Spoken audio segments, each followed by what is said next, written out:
Olá, seja bem-vindo ao canal Rádio Intensivo. Meu nome é Diego Gumieri, eu sou professor de radiologia aqui do Instituto Médico IDOMED FAPAM, no curso de medicina.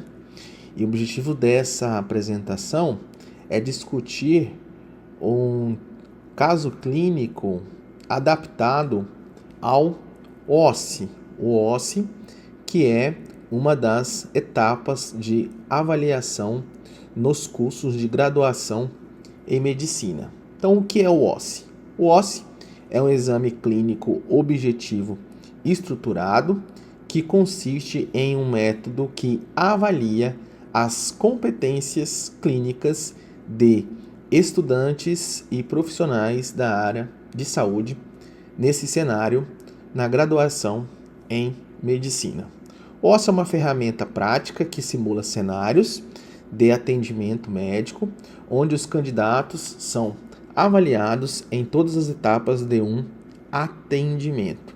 O exame é dividido em estações, que podem ser uma sala ou uma mesa, onde o candidato deve realizar diferentes cenários, diferentes tarefas clínicas com pacientes reais ou padronizados. No nosso cenário, que consiste na disciplina de imaginologia, de radiologia médica, nós estruturamos um caso clínico e o estudante, o discente, ele tem por objetivo realizar a análise, a interpretação dos exames de imagem e responder, teoricamente, 5 questões. Então, nós começamos pela identificação hipotética do paciente, o histórico médico, então uma paciente do sexo feminino, ex-tabagista, que teve uma carga tabágica de 20 anos, se apresenta com hipertensão arterial controlada, com base em medicamentos. A sua queixa principal é de tosse persistente e perda involuntária de peso há aproximadamente 3 meses. Em relação à história da doença atual, a paciente relata tosse seca, começou esporadicamente e evoluiu para uma tosse persistente. Refere a episódios de hemoptise nas últimas 2 semanas. Além da diminuição de apetite, relata fadiga e uma perda de peso de aproximadamente 5 quilos em 2 meses. Em relação ao exame físico, sinais vitais, frequência respiratória 20 incursões respiratórias por minuto, frequência cardíaca de 88 batimentos por minuto, pressão arterial 125 por 75 milímetros de mercúrio, a temperatura axilar 36,8 graus Celsius. Exame geral, a paciente alerta, aparenta cansaço, na ausculta pulmonar, os campos pulmonares se apresentam com estertores finos difusos, proeminentes na região superior dos pulmões, sons respiratórios diminuídos da área afetada, presença de roncos e estertores crepitantes em algumas áreas. Bom, esse caso clínico, o aluno ele tem aproximadamente 10 minutos para fazer a leitura, avaliar as imagens que são disponibilizadas nas estações e responder as 5 questões. Então, é apresentado a seguir a radiografia do paciente. Então, o acadêmico, o discente, ele precisa fazer a análise, a interpretação, partindo dos conhecimentos teóricos e práticos adquiridos no decorrer da cadeira de imaginologia, onde nós brevemente estudamos a análise técnica, análise sistematizada e os padrões de imagem. Então, aqui nós observamos uma radiografia de tórax, uma radiografia frontal.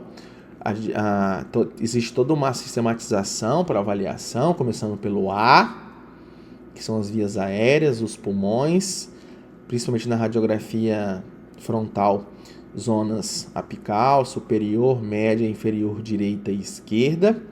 Observamos a transparência pulmonar, observamos no B a parte óssea, no C o centro, o mediastino, no D os diafragmas e o andar superior do abdômen, e no E toda a parte extrapulmonar ou externa. Então é feita toda essa interpretação em relação ao padrão de imagem, e essa paciente apresenta 2 radiografias. Então é importante que nós compreendamos toda a linha do tempo em relação à aquisição desses 2 exames. Então aqui eu tenho um exame de 25/5/2020 e aqui um exame de 14/9/2021. Então esse foi o primeiro exame e esse foi o segundo exame. Aqui nós temos algumas medidas que também são disponibilizadas. E aí as perguntas que devem ser respondidas. Então a primeira é: qual é ou quais são as hipóteses diagnósticas? Quais foram as incidências radiográficas solicitadas? Então aqui nós temos radiografia de tórax PA e radiografia de tórax PA e perfil. Então, em relação à hipótese, baseado na história clínica e na radiografia de tórax inicial, nós podemos elencar na hipótese diagnóstica pelo menos 2 diagnósticos diferenciais. O primeiro, nódulo ou massa pulmonar, a depender do tamanho. Então, como nós temos aqui uma medida de 3,91 centímetros, nós caracterizamos essa lesão como uma lesão massa tumoral ou massa pulmonar, tá? Nós não caracterizamos como nódulo pulmonar, já que nódulos pulmonares são menores do que 3 centímetros. E também podemos pensar em um diagnóstico de pneumonia redonda.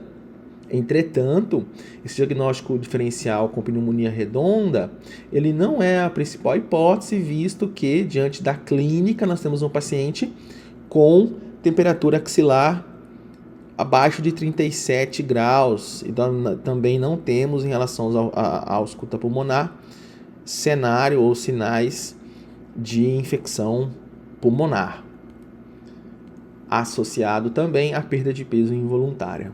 Bom, entretanto, nós consideramos o diagnóstico radiográfico como massa pulmonar a esclarecer, ou seja, sua etiologia está a esclarecer. Qual exame de imagem a critério médico pode ser solicitado na ampliação propedêutica? Bom, então diante desse cenário, diante dessa radiografia, nós podemos estender a nossa avaliação propedêutica à tomografia computadorizada de tórax com meio de contraste, porque nós podemos observar qual seria o comportamento dessa lesão ao uso do contraste, o realce, área de necrose, se existe espessamento pleural, alguma associação vascular associada, alguma lesão vascular associada, enfim, o meio de contraste aqui ele está indicado. Bom, a quarta questão, qual é o controle evolutivo, né? Está pedindo para a gente explicar o controle evolutivo. Então, o que nós observamos aqui, quando colocamos as 2 lesões de forma paralela, é que no período de 16 meses entre os 2 exames, nós tivemos um aumento considerável de tamanho, de pelo menos aumento de 3 vezes. E isso nos ajuda a construir um raciocínio clínico de uma lesão potencialmente invasiva, ou seja, uma lesão de característica neoplásica, agressividade. Além disso, qual é a conduta e o manejo? Bom, do ponto de vista do médico generalista, a principal conduta aqui é fazer um encaminhamento, a referência desse paciente para o setor de oncologia, já que o médico oncologista ele pode perpetrar uma conduta adequada para esse tipo de paciente, o diagnóstico histopatológico, o estadiamento, avaliar, por exemplo, se existem lesões à distância, lesões metastáticas, ou seja, toda a confirmação da hipótese diagnóstica e uma conduta direcionada para um tratamento oncológico.